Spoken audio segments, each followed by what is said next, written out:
If you are a renal disease patient, you probably already know that potassium may be dangerous for you.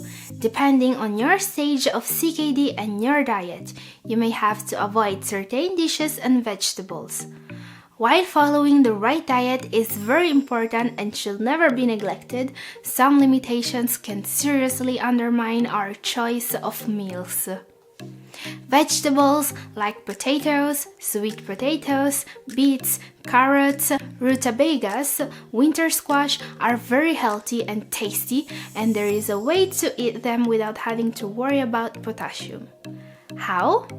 This technique is called potassium leaching, and it's a way of cooking these vegetables after rinsing them very thoroughly. This works especially well on potatoes, since they are richer in potassium than the other vegetables. Here's how to do it. Peel the vegetable and discard the skin. Place it in cold water. Slice and make sure the pieces are no more than 1/8 of an inch thick.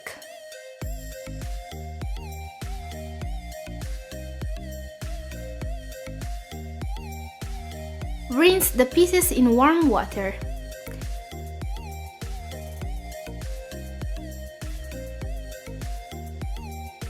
Now, soak the pieces in a large amount of warm water.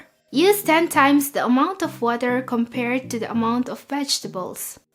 Ideally, pieces should be left soaking for at least 2 hours or more. Rinse again with warm water. Cook the vegetables with 5 times the amount of water to the amount of vegetables.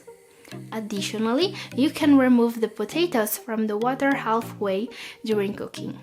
Rinse them again and finish cooking after changing the water. While this method can greatly reduce the potassium levels, there will still be some potassium left. For example, a cup of potatoes will still have about 200 milligrams of potassium.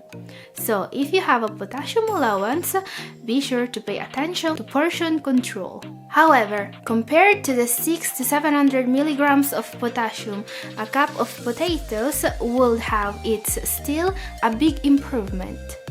Also remember that potatoes have a lot of potassium in the skin, so always remove it. And there are a couple of other tips worth knowing if you want to keep potassium under control for your renal diet.